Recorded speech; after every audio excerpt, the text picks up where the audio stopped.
Grotmas is here. It's time for the rise of the Great WAAAGH. And with us, we have MORK Perry. So we can get stuck in, lads, and get cunning with it. But first, let's start with today's sponsor, the Baron of Dice. So check out Baron of Dice, 5% off in the description because nobody likes taxes. Thank you for everybody who supported us. It means a lot. And we've noticed, and so has the Baron of Dice. So let's get with it, boys. So we have MORK Perry. MORK Perry, what is going on, boys? Tell us how you're doing. Tell us what you're thinking. How's it going, guys? Welcome to this crazy. I've been so excited to talk about and look at this detachment. Currently, I've been at a GT today, so I haven't been able to delve into it until I had someone this morning. I called them to read all the rules out to me on my drive to the event at 7 a.m. because I was just could not wait. I've been tinkering a little bit across the day. I've been man, the past 20, 40 minutes and Waffle House has been me brewing list. So I am hyped.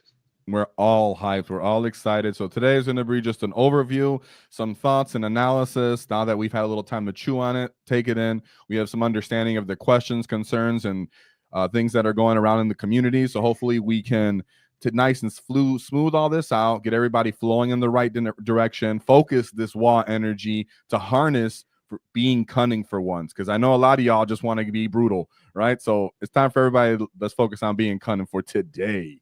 So we have the Waaaghtaktiks Brigade. I mean the Tactical Brigade. All right. So with the Waaaghtaktiks Brigade, if you haven't heard, you have listen ear. In your command phase, after being set up in the battlefield, the war boss, mech, or boss Snikra can issue a tactical ability. We pretty much issue a command. So to do so, you select one or two of your tactics abilities, and you select one orc unit within 6 inches of that model. If you select two of the tactical abilities, you must take a leadership test. The selected unit suffers D3 mortal wounds if you fail. Right? So think about it as the boss goes to tell you to do two things. You don't listen to him because you fail a leadership test. The boss fails leadership test, and then the boss punches you in the head and you take D3 mortals. Right? Understand, Mike Perry? Right? That sounds perfectly logical to me. That's the easy sense. way to break it down for anybody who's been wondering is how I want to analyze that. So a unit cannot have tactics issued to you in this battle round more than one way once per battle. So it's pretty much saying that you can't give it one in the command phase, and then, for example, War Boss can't jump out of the truck and then give it another one. All right. So here are the abilities. You have Get Stuck In, reroll charges, Get With It. You add 1 strength to the melee weapons. Sneaky Stalkin', so infantry and mounted units, excluding Meganobs, get stealth. And they also have the benefit of cover. That's fantastic. And then one that everybody's hyped up for, shooter drills, infantry or mounted, get +1 to ranged attacks. So you get +1 to hit. Last but not least, you get Storm Boys as a battle line unit. So as for just that real quick, MORK Perry, what do you think about that? And then we'll break down the enhancement. Just wanted to bust through that real quick. Oh, God. Hold on. I'm getting a bunch of aggression attacking this car as we're doing this interview. So what we got, man, Battle Line Storm Boys is super, super handy. You do not have to go max on this, but it allows Battle Line, you're talking about all the swift actions, but free heroics, all the mission rules are huge. But the biggest thing here is those orders are massive for orc changes. +1 to hit for a lot of these random orc units. Just hitting on 4s is a big deal. Look at Freebooters last edition and how dominant they were as an army that shot on 4s. When we start getting all the extra thing, rerolling charge rolls saves you CP when you're in that in-game scenario. You got flipping. I'm trying to say what else. The +1 strength, orcs sometimes have a huge strength problem. Sometimes they just hit stats. If they just wound on 3s, they're fine, but they don't, or they're wounding on 6s. So it's a really big there when you stack with the wall. You're talking about strength 6 commandos. That means they also start hurting T10 stuff. What I really noticed about with these orders is when it's time for your go turn on the wall, these orders make it so you're more reliable to not only deliver the wall, but to make sure the wall effectively goes off for the reroll charges. It allows you to also actually get, some assured outcomes on turns outside of the wall, for example, with the Yep. Storm Boys getting reroll charges, always being able to advance and charge. That's where it becomes interesting. For the boys becoming battle line, I still think you're going to bring mostly 5-man units. If you're one of those gits that wants to exceed and go faster, you can go beyond that, but I still think you're mostly going to bring 5-mans. We'll break down more because as we go through the strats and everything, so we'll summarize. If you guys got stuff in chat watching live, go ahead and type them in. There's going to be interactive as it is anyways. And once we read through all the rules, we'll elaborate and extrapolate on these rules as well. So that's what I really like about it. And it's not too restrictive, right? These orders aren't too restrictive other than like this Mega Knob one and when it excludes infantry so that you can't give your vehicle stealth, right? But other than that, not too restrictive to where you can give a bunch of different units reroll charges and +1 strength. So I like that. That means you're not being excluded if you don't own every single model in a certain collection, right? Or detachment. So let's go over the enhancements real quick. We have squad leader. So this is war battle model only. We'll talk about this. A lot of contention. Pretty much when you're declaring it, you can attach a war boss model to a commando's unit. It gets infiltrate and stealth. So Mork, you wanted to explain what you thought about this one? So we have so much. Like I am currently playing with my head that just connects to war bosses. I don't think it's broken if it attaches anything else. Now everyone's like big dinosaurs destroying commandos. But to me, the big thing that I really like is the Def Code Waaaghtaktiks if you're allowed to join it outside of basic war bosses or infantry war bosses. Yeah. Because when you talk about you talk about an Overwatch, not Overwatching commando unit, but the commandos are moving 12. Just auto advance 6 plus what a hit is great with melee. Definitely when you can give it, definitely since the Waaaghtaktiks gives you orders. On top of that, the Waaaghtaktiks moving anywhere like 18 to 20 inches because he pivots for free. 1 inch is a ginormous pivot with his base. I really think the units this thing opens up a lot of room for commandos.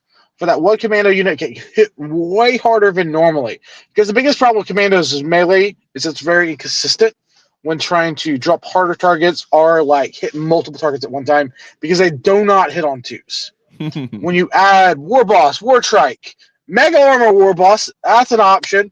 Then they're starting to hit on 2s, and the commando unit at that point becomes a lot more of a menace when doing damage. On top of that, you have an easy guy access. They're giving orders. I really like the idea of commandos moving up, shooting something with that +1 to hit, and like choose a reroll charge or +1 strength. Or with the tactic, and also like hitting on 4s with all the sluggers, 2 custom shooters, the rocket launcher, and getting a bunch more extra value when trying to beat up small stuff. Like there's a lot of play for this. This is like, to me, this is like an auto would include for me, because I don't think I need the longer range on some of the other second. On the other 2 are the top 2 are just auto includes all the time. Okay, we'll get to those, and then I'll play the other side of the coin. As of course we're going to do that way everybody gets covered here. Some people see this as the most unappetizing of these enhancements because they simply don't want to make a big expensive brick of commandos with war bosses, give something away easier to kill. They usually want to use their commandos to act more as a move blocking unit, or just occupying space to deny enemy reserves. So we'll see how that actually folds out and who makes what work. We know that you're quite cunning. I'm just going to play both sides regardless of what side you take. So this isn't to argue. This so everybody gets their say. You know what I'm saying? Because some guys want to alpha strike and some guys are like, I will not alpha strike, right? But I do like that now we control our WAAAGH. So it does open things up for us. Big change. Then we have, of course, Mech Captain, the thing that's shocking the internet. And let's see if we can shake it up even more. So we have a Big Mech and Mega Armor, Big Mech with Shock Attack Con only. Declared in the formation step, the bear can be attached to a flash gets unit each time, period. Each time a model in the bear's unit makes a ranged attack, you can re-roll the hit roll. So, of course, everyone's going out here and saying Captain Badrook is back, baby. But Mork Perry thinks there may be more. So what do you think, Mork Perry, since you're having fun with this one in your head? Dude, this one is crazy because, like, you consider that, obviously, flash hits. It says it right there. You gravitate towards a flash hit unit. Captain Badrook's back as an enhancement. Amazing, right? Definitely when you put down I think the Mega Armor War Boss, or Mega Armor and Big Mech, because he's giving that unit 2 orders, stealth, and then +1 to hit and cover. Also, it's cover. Okay, cool. If you fail the or you fail the, you're gonna fail the battle shot or the test to get 2 orders, you kill a dude. He resurrects in that same command phase. So like, actually, you didn't lose any models. You just res the model back and probably game move it off of that. But also, like, you're hitting on 4s ruling hits. It's like bad. We all know how good Badrick was when they got to use the heavy benefit, and this is just a heavy benefit even when they move. Yep. On top of that, you got stealth, cover, 4-up invuln on the flash kits. That makes the unit so hard to deal with in a controlled vacuum when it's not, it's hitting angles and flanks. And we all know how good the fundamentals of this is. Now, with the other options, what this enhancement does is, one, you could join the tank busters, get a lot of value out of that, where you're using tank busters not as busting tanks, but probably giving them +1 hits so they're hitting 4s and targeting infantry squads for with the blast weapons and really maximizing that blast rule on those. Also, your tank busters turn into like infantry busters, because the pulse rocket give you extra AP strength. Like, also, you're running Terminators and 2s. Yep. Exactly. And that's your AP free.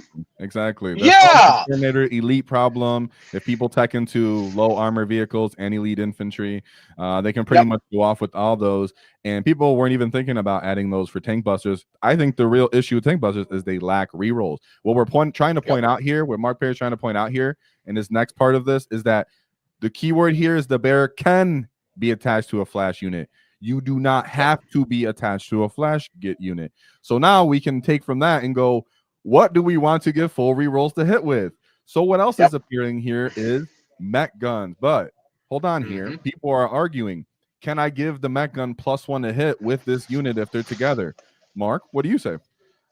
So, totally rules is written. We're giving out tactics.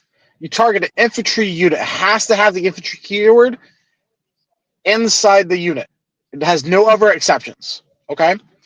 So when you add a SAG mech to, say, mech guns, they have the infantry keyword. You can just give them the +1 hit. Oh, you're like, well, like, it doesn't benefit them and so forth. If that's the case, then anti-weapons will not work against units that have mixed keywords. Exactly. Like, also, when you got anti-infantry 2+ and you target a unit of Wraiths. This is very big earlier this year when Cadet Corps was everywhere with Wraiths, and all the anti-infantry weapons worked against Wraiths because they had the Techromancer in them. You still work on there. If GW did not want this to work this way, all they had to do was add an exception to it. It says you cannot target vehicle keywords with these abilities. So is it an oversight on them, or is it designed on purpose to keep it where not everything is getting it? I really think they've already had the idea of joining. They want mech guns being characters a lot of units. Dread Mob shows that off. A lot of other things. They wouldn't make these characters not be able to join mech guns if they didn't. The GW's been pretty good about a lot of that extra stuff. So I think this one was pretty much well designed that way. Like they designed it in mind with that. Versus maybe the War Boss one, it could be an oversight.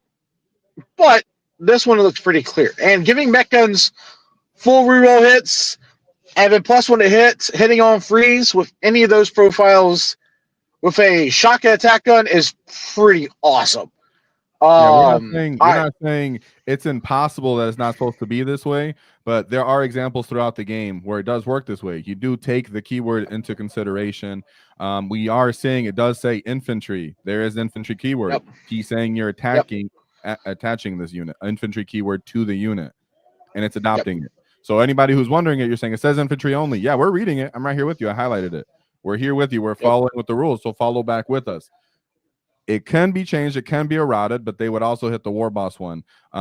These are the conjections here, but rules as written, which is what GW has been favoring, just like with the truck, just like with the Gas Aura ability, which, yes, all these things would work as it's written, just like the truck didn't work as it was written. We're seeing consistent here with the GW, so we're just in a favor in that way, and it really doesn't come off as broken. So neither, definitely doesn't the War Boss doesn't either. So just keep in mind that even if you don't want to run it with mech guns, there are tank busters that are now available to you. You could consider, other units, but these are the ones that we found the most appealing. Developing as the meta develops, we're going to have to kind of pay attention to what people are using, and we can kind of tech into that as the detachment's about being cunning. Then we have MORK's cunning. Ork models only. You pick up 3 units and you redeploy them.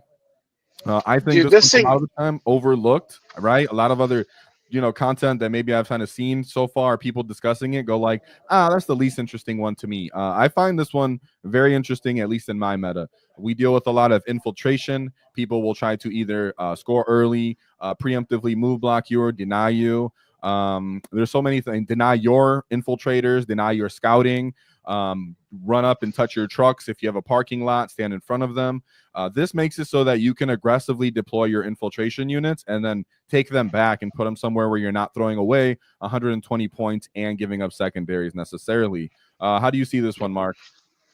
so here's how I approach it: is redeploy is so much more powerful on aggressive, proactive armies. Orks are just that. Yep. That redeploy is so much more relevant in this one because orks demand respect and deployment. If people do not respect orks and deployment, I'm going to redeploy. I'm going to punish them for that. Yep. It doesn't matter if I go first or second. It's all about the placement. If they respect me, oh, cool. I can pull a bunch of units off board. This And is then I can play that type of game. This is where us having a lot of drops can become an advantage, where you take advantage of your drops to pull some of their better units, try to be aggressive with them to get them to make mistakes, and then take advantage of those makes with a redeploy. So you do have preemptive knowledge on how you want to deploy. If you're going into an enemy, if they want to put all their screens and put themselves in a corner because they think you're about to jump on them, well, then go let them not score, So there is play here. It does take a little bit of cunning, though. So most of the time, people just look past this one. They're like, this isn't a big deal. Yeah, but for orks, it is, because like Mark's saying, affecting your opponent's pre-game positioning, gaining their respect is already gaining ground in this game. And that's what you really want with orks, right? With aggressive armies. Then we have Gob Boomer. So you already mentioned this one earlier. It turns infantry character to making a big old shout. That way he adds 12 inches to it, so it's 18 inches instead. You said you don't really see too much value in this one. I actually think this is going to be valuable to people that are not used to giving orders, right? A lot of ork players are not going to be used to keeping aura ranges. They're not going to be able to use coherency. Like, they're already just worrying about model coherency. They're not worried about within another unit coherency for like stacking. We normally don't have these kind of buffs. So thinking that an ork player is already going to be in a location, I think the newer player, consider Gob Boomer, just because it'll make it much easier so you can get orders upfield. If you're experienced, you might get away with this, or you might just add it because it's so cheap. So yes, I think next we move on to the Stratagems, which I think are pretty awesome as well, but require a bit more cunning. So we're going with that's ours. It says command phase. It doesn't say your command phase. It says command phase. Target one ork unit in your army within engagement range. You add one to the objective control. Really like this because orks love to swing objectives. If you're a viewer of this channel, a lot of the time I'm talking about swinging your 20 boy mob units so you can tag objective.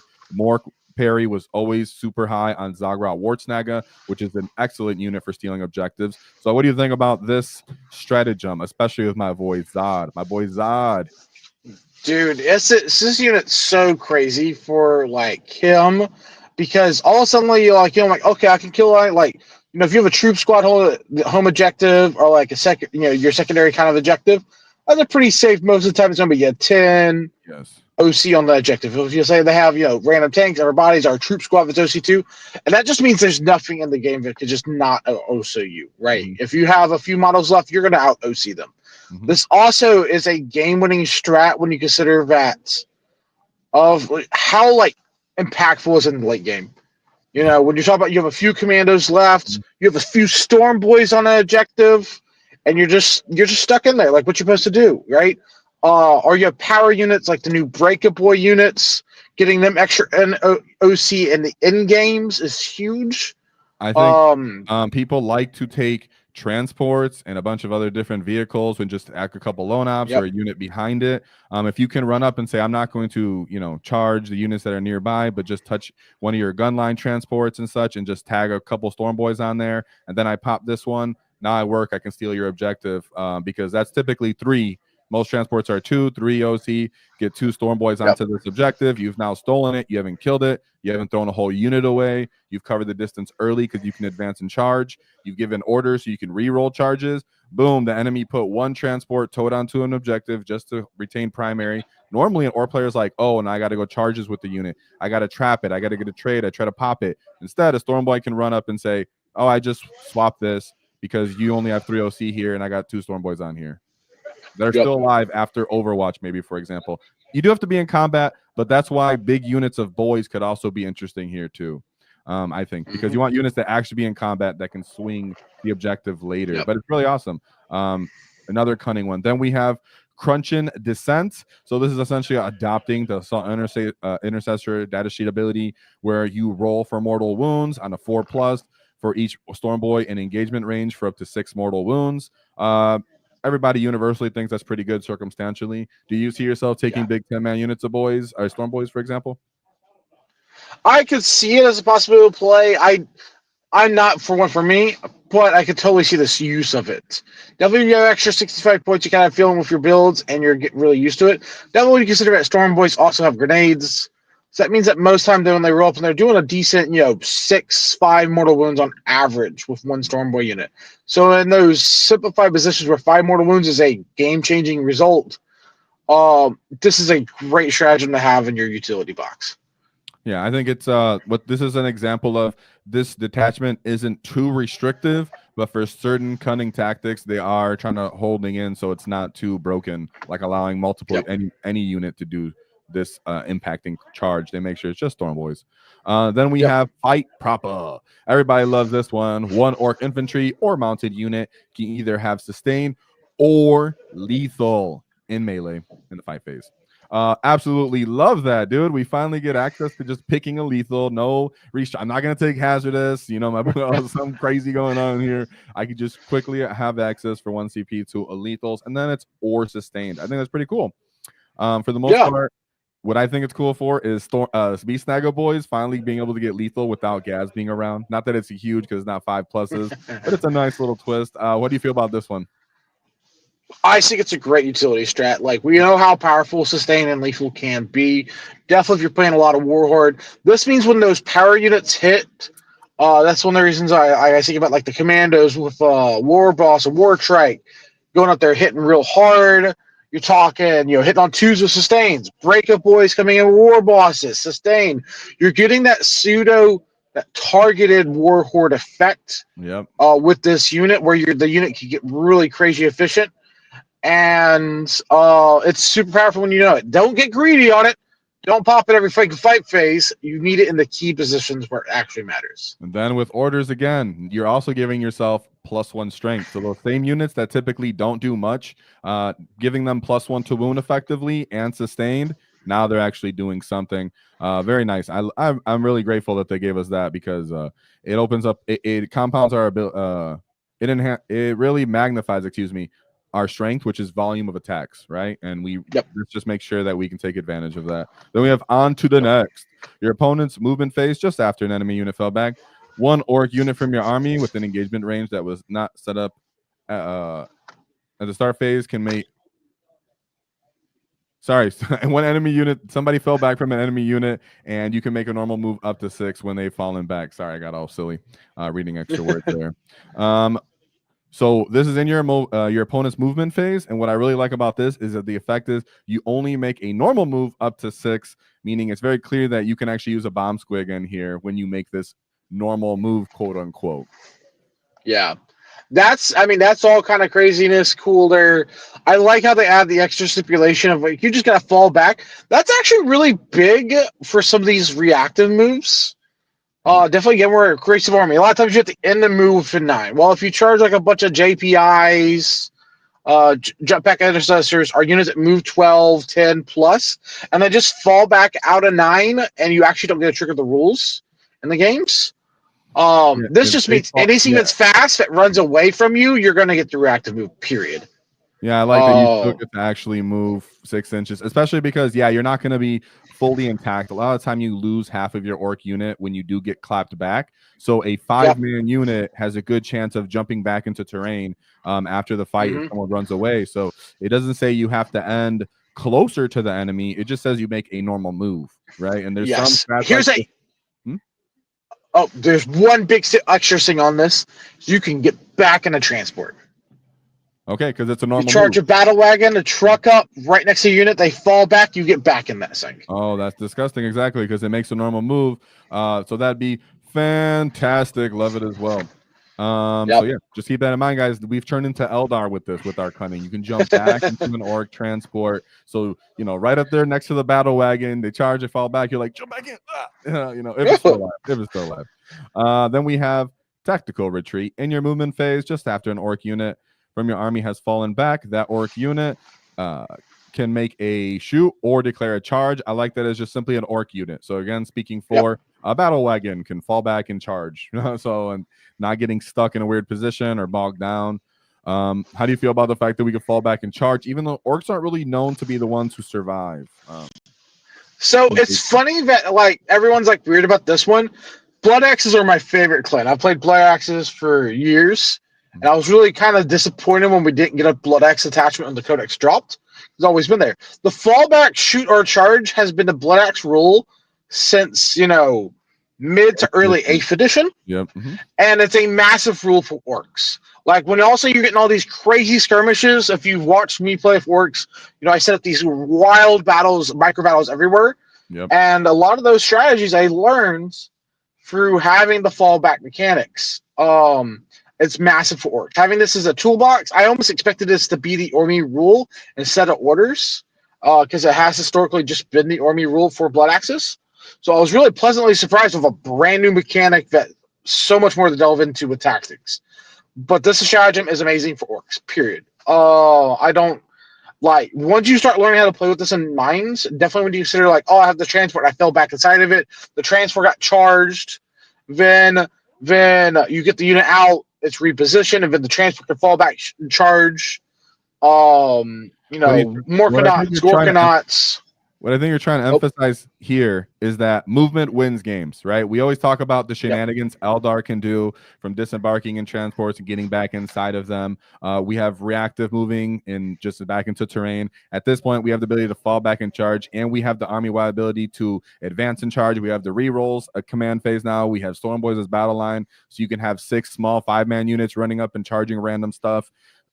There's just a lot of weird things going on where somebody forgets 2 Stormboys over here, they run away, they get they charge something else that's not really killy at all, and then they flip an objective on accident because the knob survives with 1 wound. It's the game just gets really obnoxious when you're really able to take advantage of not only your charge and pile in and consolidate movements, but now you take advantage of your fallback abilities and then recharging. So orcs just get obnoxious in the movement phase, and we can turn this into a small just skirmish like wild battle throughout the whole battlefield is what Mark's saying. And I think that also means that you just kill us. You got to kill us everywhere. Like a lot of common things, like when you if you look at 20 boys or a war boss type plays, you could charge with a Land Raider and you'll probably keep that unit stuck down. You can handle and use that Land Raider to hold it back for a turn or two. You can't do that in this scenario.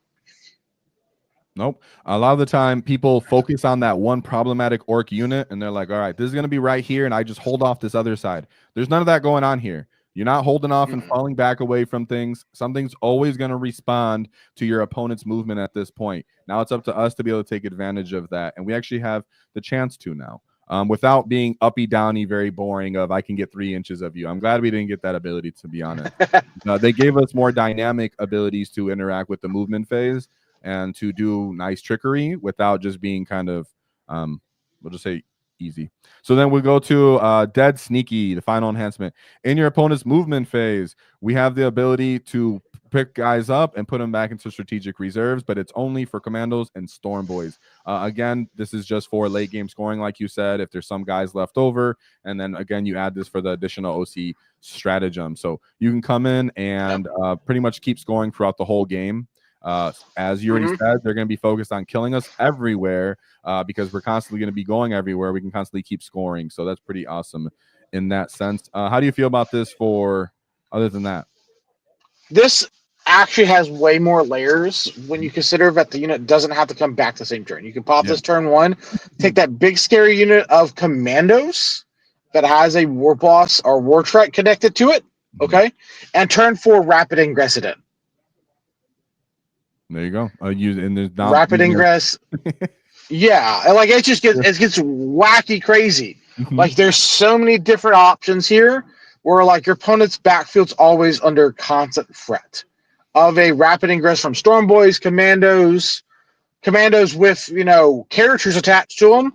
Like the war trek, also you go out, you're out, you're never ruined because you've killed everything else over there. Your opponent's home field objective, you're also like push out the commandos, rapid ingress them.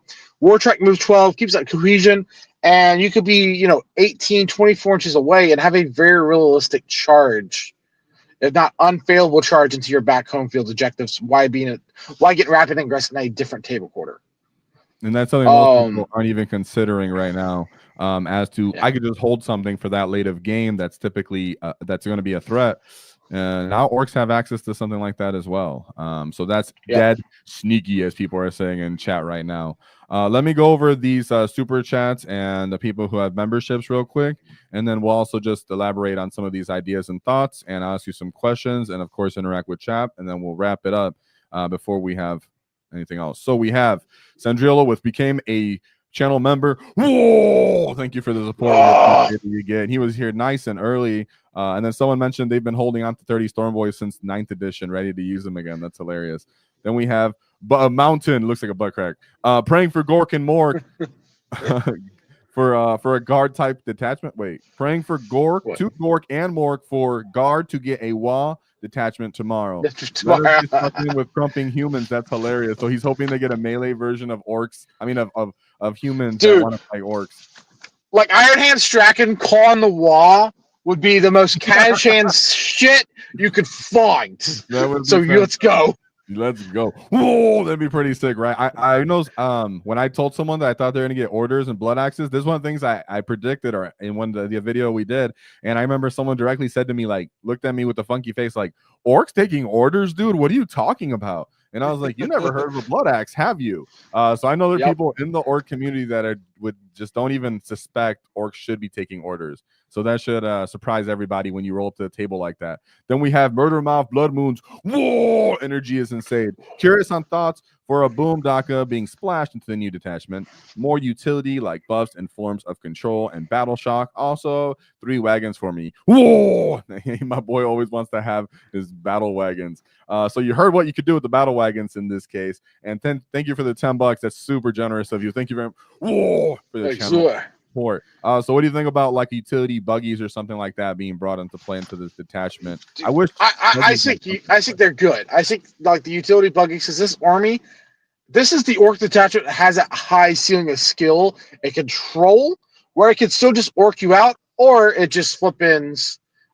It could just be cutting. Like this is a spot where splash buggies I think add a lot. Like I had some builds where I'm having 2 scrap jets to help with mortal wound output to get through something harder charging, some extra free damage stuff. Like there's some good rules like icing period for those. Like having that's just good, dude. Like it's I don't know what to say. That's the only real value I see in buggies. Just you pick them based off what their data sheet ability. I think GW should bring them all down to like 75 points and then let you just pick them based off that if they can't figure out their rules, right? Just let me pick the best ability I feel like I want to use. Then we have Just Brian for $5. Whoa! For list building, I'm struggling to fit Ludus, Knobs, and Breakers into trucks with leaders and mega armor, etc. The math ain't mathin'. That's because you're, like Mark likes to say, you're paying for all the premium tools or all the premium toys, for example. You're paying for all these expensive kind of gadgets and gizmos, and orcs don't necessarily play that way all the time. What do you have to say about this, Mark? Like that's the thing is like figuring out those ratios of what you want and having both on your attack, your 5-turn game, and going from there. Yeah, like, remember, man, the math is hard, but you gotta sit there and not be greedy. You gotta know what you want to take and when you're gonna play with it, and the tempo. Tempo armies require planning. Orcs, don't plan, but they plan. They just believe. You gotta believe in what you can do and just go from there. Wait, we plan now. We cunning. What he's saying is you're a tempo army is orcs are about controlling the pace. with board control, and they're controlling their rate of attrition. So as you die, you can't be giving all these very big expensive trades and letting these elite armies trade you out point for point, and then you'll just be dead by the end of the game with equal trades. That's not how we play. So you're not really going to want to fit all the Luda bombs, all the knob bombs, every character. You're going to have 500 points of characters and then just 5 big bricks of elite killing stuff. It can have fun, but you're going to run into the whole, you're missing the point of how orcs try to win games. We win games by racking up so many points, by having so much pressure and units all over the field that the enemy's too busy killing us to actually win the game. So make sure you focus on that as in general, and think that as the main mission in your head, and how you complete that is up to you being cunning and what you actually own and what's in your meta. But thank you for that. That was really nice of you. All right, so let's get back into this. One thing someone was pointing out earlier to the, it's just a little bit more. Let's go into some of these. Now we're going to have fun with it for these last couple minutes about just ideas and having fun. One thing here is, do you appreciate the fact that Squig Hog Boys can now become stealth? That's cool. That adds some cool jank to them. Like, it makes them really awkward to deal with on these small flanks. And even the center, like, it's good. I don't know how I feel about the unit still as a problem of it doesn't hit on twos. If it hit on twos, it would be a whole lot better. Like, here's what I will say. Smash Kid needs to do something. Okay, hear me out, right? You're right. I agree with that aspect. But I would say giving them +1 strength outside of the wall into a different unit, you are going to somewhat offset the fact that you're not +1 to hit with the fact that you are wounding most infantry on twos now, right? Because you're giving yourself more strength. So that could be a little interesting. I do think that people are going to be really good at shooting stuff now with good value and points. So Squigs are a little too expensive, but if you're not really worried about getting killed by really effective shooting, you might find a cool spot for them to take orders, whether it's +1 strength or the fact that they can get stealth and or cover. Is there any units that stood out for you that you wanted to talk about that you're trying to smash into your list? Man, so like the list I currently have, you know, the commando builds, the Storm Boys. Let me think here. Back and forth on the flash kit unit. Like, I do think there's some gun builds up for that. So how about this? Man, like Zagrod's unit's always outstanding to me, and I think it's even more outstanding now. Me too. Well, before we rant on Zod, we'll wait that for the end. Now the question is Wreckers versus Knobs.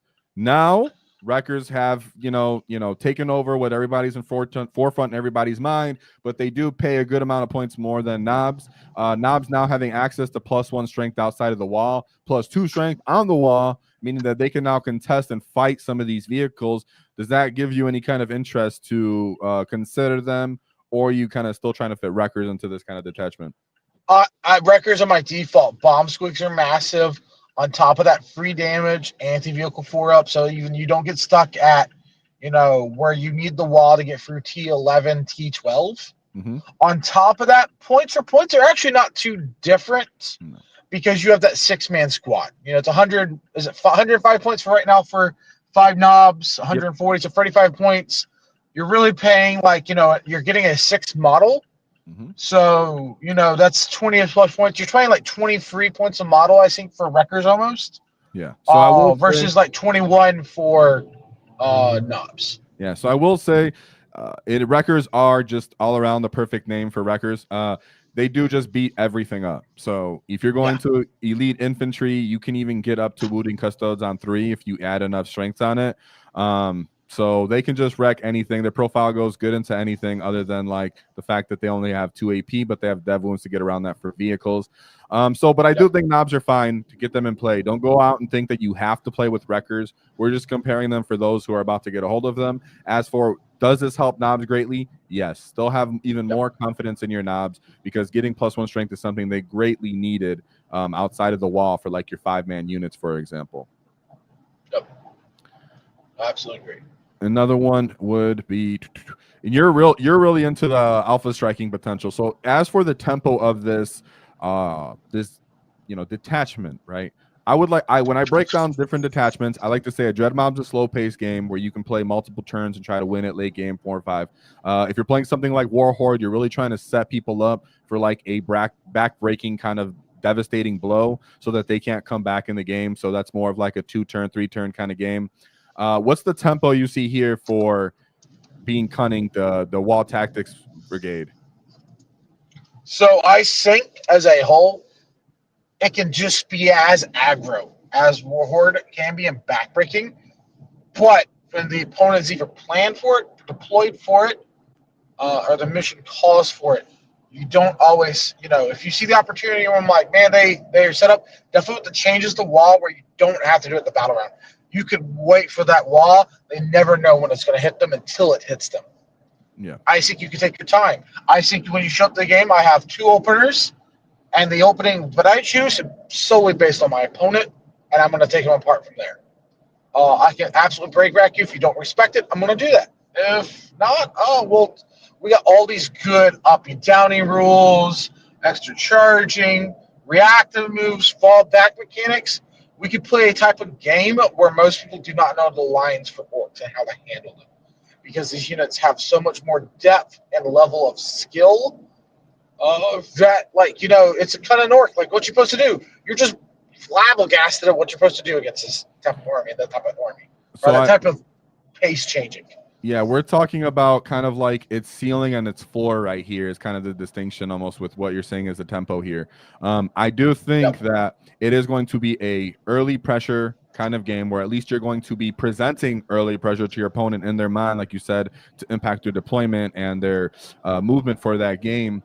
But it does really come down to you are trying to deliver a back-breaking blow and then trying to take advantage of all your movement shenanigans, your orders, your stratagems, so that you can continue to be scoring your secondaries and denying your opponent's primary, even in the later turns. So I really do like that, as having these movement shenanigans does help you with controlling your rate of attrition. So units don't have to die everywhere. You're not stuck in place with your movement as normally you are with the orc. Once you call the wall, you're kind of stuck where you're at. In this place, there's a lot more going on with the fallback and charges, with pulling certain units off the table, with having storm boys, with being able to move when people fall back. That's a big deal in late game when people start falling back from each other to start scoring, like standing on different objectives. So that's going to be pretty awesome as well. I do think they could do a wall at turn 4 and 5 and be backbreaking. If people are not prepared for a turn 4 or 5 wall, that's when that +1 OC becomes crippling. Out there in those 2 turns. What I will say is I think it's going to be a learning curve for a lot of orc players, as I think even if you start in other editions, you're not used to trying to give orders and playing a more tempoed out game. I think the meta is going to present really durable killing, castles and bricks and monster units or vehicles and gun lines and Overwatch. I think it's going to be very imposing to people, and they're going to want to default to just killing their opponents, and they're going to have to try to figure out how to be, like you said, a tempo setter with this detachment, because it's not as linear as Warhorde. There's a lot behind this that is really going to be just kind of like limited by your creativity and your game experience and capability in the movement phase. So I do think that everybody should just start getting reps.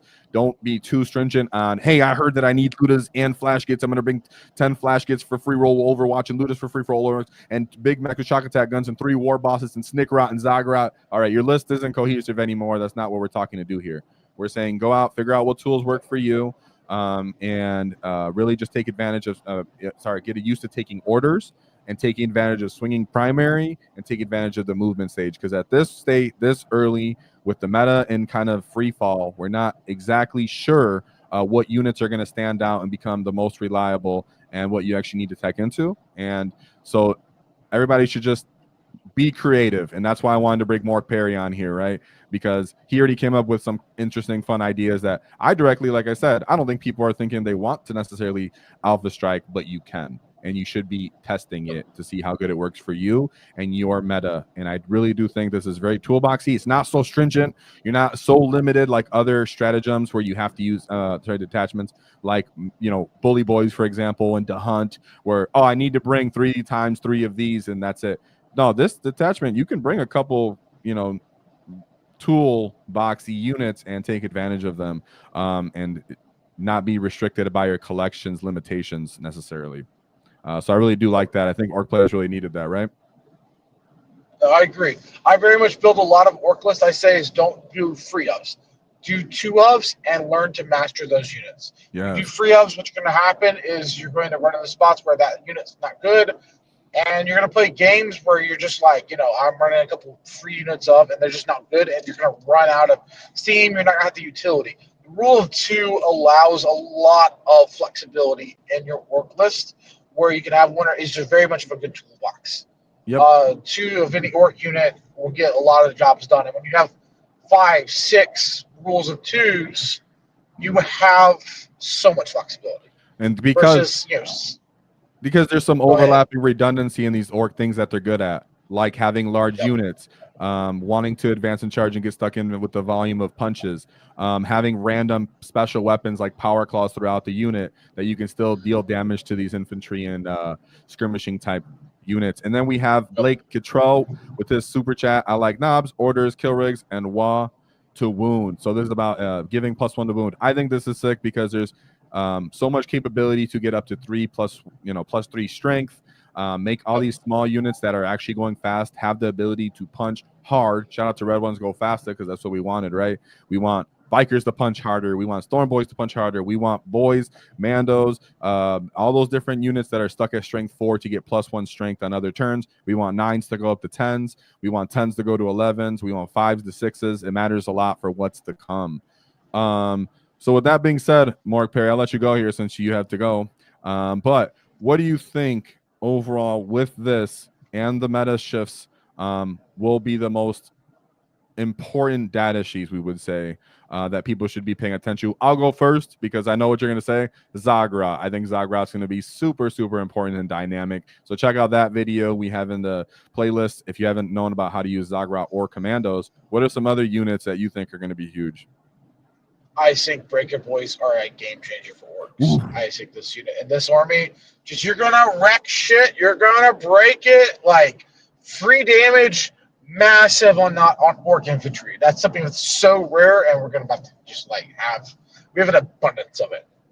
That's what the rule of 2, my boys. Don't worry about bringing 3. I've been bringing 2 rules of 2, and that's feeling good enough so far. You do wreck just about everything in the game. It's been helpful.